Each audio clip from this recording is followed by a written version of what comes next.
E agora, oi amores, um cheiro no coração de vocês, vamos dar continuidade.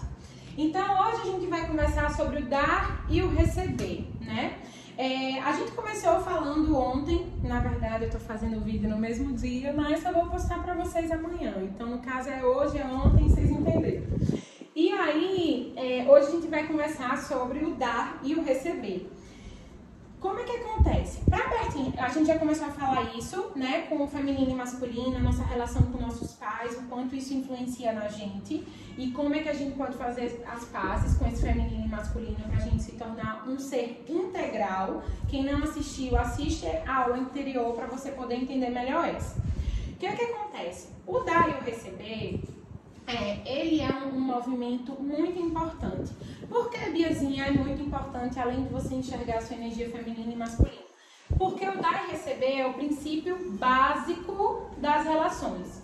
Então eu acredito que todo mundo aqui ou se relaciona ou quer se relacionar, porque a gente está se relacionando o tempo todo e viver é relacionar-se, né? Então eu relaciono com o Sol e Lua, eu relaciono com o Antônio, eu relaciono com os meus pais, eu relaciono com minhas clientes, eu relaciono com o meu trabalho, eu relaciono o tempo todo com todo mundo. Então a gente quer aprender a se relacionar melhor, principalmente também com a gente.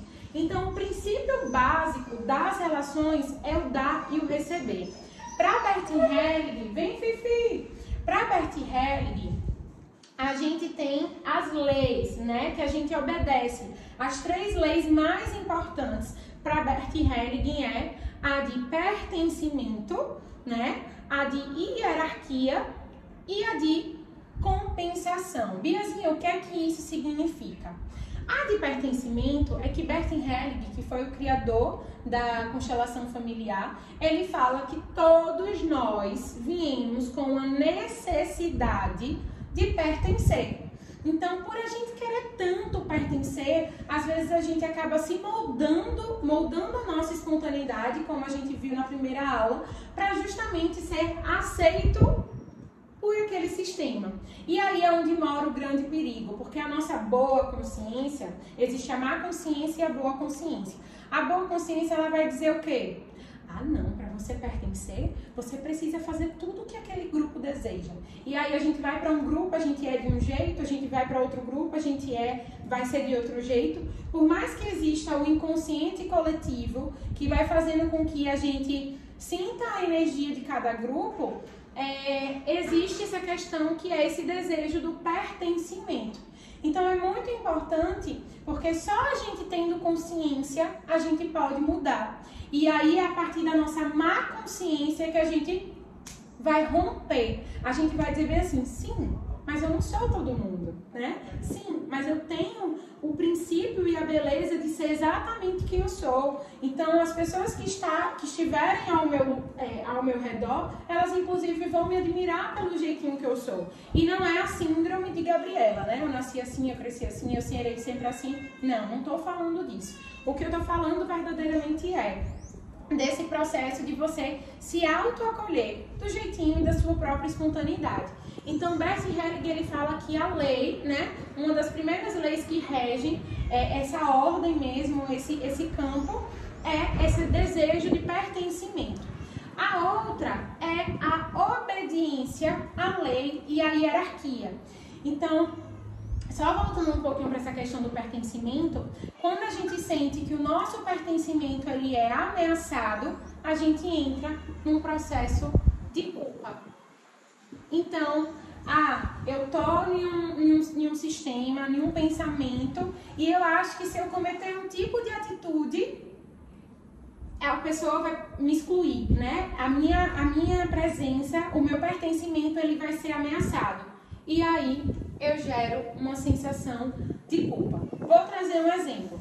Eu tenho uma cliente que ela é bastante católica fervorosa, e aí ela tem uma relação extraconjugal, e por ela ter todas essas crenças de que o catolicismo não aceita, ela tem uma culpa extrema, e não só pelo catolicismo, que aí também pode entrar um sentimento de lei e hierarquia, mas também pela própria família estrutural. Então ela tinha, na verdade, essa relação extraconjugal, mas mesmo assim ela ainda carrega essa extrema culpa por essa ausência, né? Por esse medo de não pertencer mais àquele sistema, ou enfim, àquela sociedade, aquilo todo. Observa se vocês conseguem entender o que é que eu estou trazendo, né? Além disso, existe a lei da ordem e da hierarquia, que como é que acontece? Todos nós estamos dentro de um sistema. Então, dentro do nosso sistema, seja ele familiar, seja ele religioso, seja ele estrutural, ele tem leis. Ele rege pensamentos, leis. E aí, quando você se sente, né, que você está rompendo essas leis, esses pensamentos, você se sente culpada. Então, por exemplo, quando eu entrei para o caminho da espiritualidade, a casa que eu frequento e frequentava, né, como mais assiduamente como voluntária, era o Águas de Aruanda. E ainda é, né, porque meu xodó de vida e minha grande evolução nasceu a partir de lá. Só que, quando eu estava lá, a gente, dentro do regimento interno, a gente tinha um princípio de que não podia ter bebida e não podia comer carne vermelha, né, nenhum tipo de carne animal, para justamente a gente poder cuidar do nosso interior, para que a gente pudesse, dentro dos hospitais espirituais, cuidar de outras pessoas. Como é que eu iria estar bebendo e no outro dia cuidar de uma pessoa, enfim, inclusive alcoólatra, né? Então, para evitar tudo isso, as pessoas, dentro de um regimento e uma direção mesmo da casa, as pessoas recorrentes não podiam beber e nem comer carne vermelha. E eu escolhi fazer parte desse sistema durante 2 anos. Eu escolhi fazer parte, vivenciar essa experiência e poder fazer toda a diferença na minha vida. E fez, porque toda a maturidade espiritual que eu tenho veio desse aprendizado. Só que quando passou-se 2 anos, eu senti de poder experimentar novamente, poder tomar um vinhozinho com meu namorado na época, poder, comer, porque eu tava com saudade de comer, ou porque eu tava enjoada mesmo de comer as comidas vegetarianas, enfim, respeito, amo, inclusive às vezes como também, mas queria tirar essa restrição que eu tinha me colocado por fazer parte do grupo e pedir licença, né, pro grupo, e tá tudo bem. Só que eu me senti extremamente culpada porque mesmo eu saindo, era como se, quando eu tomasse um vinhozinho, ou quando eu comia eu lembro que a primeira vez que eu fui comer sushi, depois de 2 anos vegetariana, eu fui para um restaurante que ninguém ia me conhecer, e eu fui sozinha, de tanta culpa que eu sentia, E era justamente como se eu tivesse com a sensação de eu estar traindo um sistema, de eu estar traindo uma hierarquia, né? Eu ficava, meu Deus, a espiritualidade já fez tanto por mim e eu tô aqui. E era literalmente um sentimento de dívida. Então, uma dessas leis e ordens, a gente se sente culpada quando a gente rompe, digamos assim, essa hierarquia. Ao mesmo tempo, muitas vezes a gente faz inversões de papéis. Ou seja, a gente também está causando uma desordem que é no nosso sistema familiar. Quantas pessoas você conhece e talvez você mesmo tenha se tornado mãe da sua mãe, mãe do seu pai, mãe da sua avó, né? Eu tenho uma cliente que ela se colocou no lugar de mãe da avó. A avó com 90 anos e ela querendo ser mãe. Então imagina a desordem que você cria quando você se coloca em um lugar que ele não é seu. E aí é onde existe a ausência de limite, a dificuldade de dizer não, que vai ser um tema da nossa próxima aula. Então, a ordem e hierarquia, ela é muito importante, a gente saber o nosso lugar, né? A gente ter consciência para a gente não se sentir dívida, porque só a consciência maior pode nos libertar dessa culpa. Então, eu me liberto dessa culpa quando eu tenho consciência que tá tudo bem as minhas escolhas, que eu tomo a consciência e o protagonismo das minhas próprias escolhas. Então, já fica aí a dica. E uma outra ordem, né, é a compensação.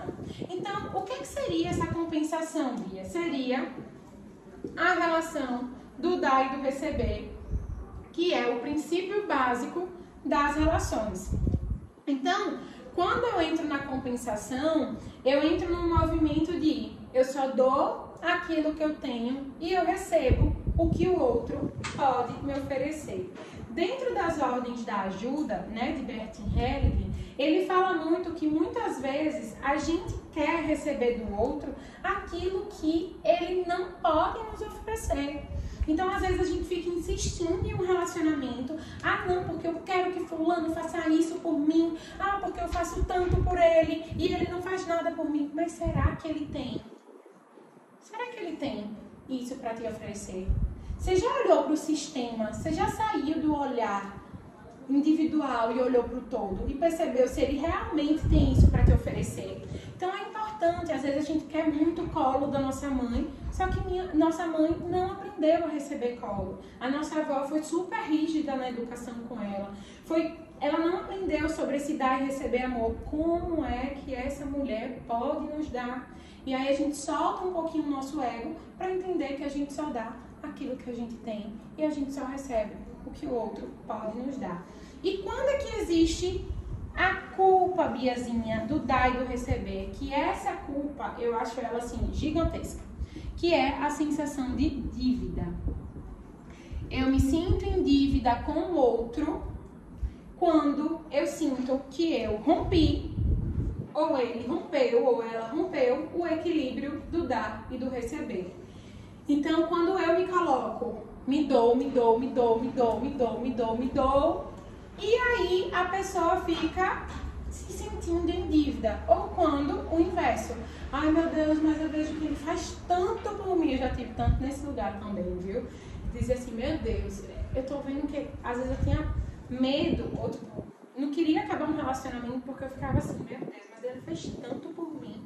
Por que eu não tô conseguindo responder? Porque na verdade minha alma talvez, enfim, naquele momento eu não queria responder, eu não tinha para oferecer aquilo que ele estava me dando, e aí começava a existir a descompensação. E aí, Biazinha, quando a gente se sente em dívida e ter que dar mais, ou quando a gente sente que o outro está em dívida com a gente, existe uma desordem, um desequilíbrio nesse dar e do receber, consequentemente prejudica muito a relação, seja do trabalho, seja amorosa, seja de tudo isso. Como é que a gente consegue reverter isso? O oposto da culpa, Bertin Hellinger chama de inocência. Então, a inocência no dar e no receber, ele só acontece quando a gente torna crédito de liberdade. A liberdade, ela acontece quando existe uma compensação. Eu dou aquilo que eu tenho e você me dá aquilo que você pode me oferecer. Tudo bem se eu te dou um cristal, uma pulseira de grafo, de cristal, e você tem para me dar uma flor. Tá tudo bem, né? Porque eu dou aquilo que eu tenho e você me dá aquilo que você pode me oferecer. Tá tudo bem se eu te der esse quadro inteiro e você me der um restaurante. Tá tudo bem, porque você pode me dar isso, mas eu só posso te dar esse quadro, né? Então eu dou aquilo que eu tenho e ele me dá, ou ela me dá aquilo que ela, enfim, ele pode me oferecer, né? Então tem essa troca aí, esse movimento de troca. E aí, só para fechar esse assunto do dar e do receber, existem 3 tipos de dar e de receber.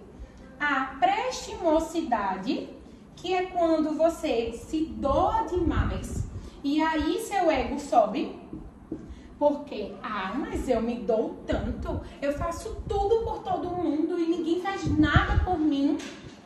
E aí, nada mais é do que um adoecimento do complexo de superioridade. Você só está dizendo que seu ego está tão grande que você está desequilibrando as suas relações, porque você está dando demasiadamente, né? Então, vamos cuidar desse ego. Ou você pode estar na abstinência, que é quando você recusa o receber. Aqui moram as pessoas que não se sentem merecedoras. Então, aquelas pessoas que dizem assim, não, né? Não, eu não mereço isso, eu tô negando a minha vida. Então, eu tô achando que eu não mereço receber, eu tô negando esse receber. Ou seja, tanto a prestimosidade quanto a abstinência, elas são adoecimentos do dar e receber. Mas, qual é a saúde, digamos assim, é a troca total. Novamente, quando eu entendo que eu dou aquilo que eu tenho e que eu estou aberta para receber aquilo que o outro pode me dar. Mas imagine que o que o outro te dá é um presente. E esse presente você pode ou não receber, né? Mas, por exemplo, se a pessoa te dá um tapa na cara, ou se a pessoa quer te dar uma coisa que vai te fazer mal, seja uma palavra tóxica, você pode dizer, opa, isso eu escolho não receber, né? Mas, porém, todavia, cuidado com as recusas, né? Porque às vezes a pessoa quer te dar um presente e você vai, mulher, não precisa não me dê não. Mulher, me dê, estou aberta para receber todo o bem e abundância do universo. E aí, Biazinha, onde você quer chegar nisso tudo? Na prosperidade. Eita, como é que se escreve? Prosperidade. Eita, pega. Então, a prosperidade só se manifesta com o equilíbrio do dar e do receber. Porque a prosperidade, ela sobrevive do compartilhar. Então, eu compartilho e eu recebo pelo que eu compartilho, né? Então, observem. Eu tinha uma cliente que ela tinha muita dificuldade de se doar para o outro, né? E aí, uma das tarefas que eu trazia muito para ela era esse lugar de experimentar comprar lembrancinhas e dar para as pessoas e observar as lembrancinhas das pessoas. E aí foi muito interessante a girada de chave dela, porque ela começou a observar o quanto ela estava o tempo todo negando as relações, né? E isso estava prejudicando em diversas coisas. Então, experimenta observar como é que você pode encontrar a partir de hoje esse equilíbrio das suas relações. Eu sou merecedora, eu recebo.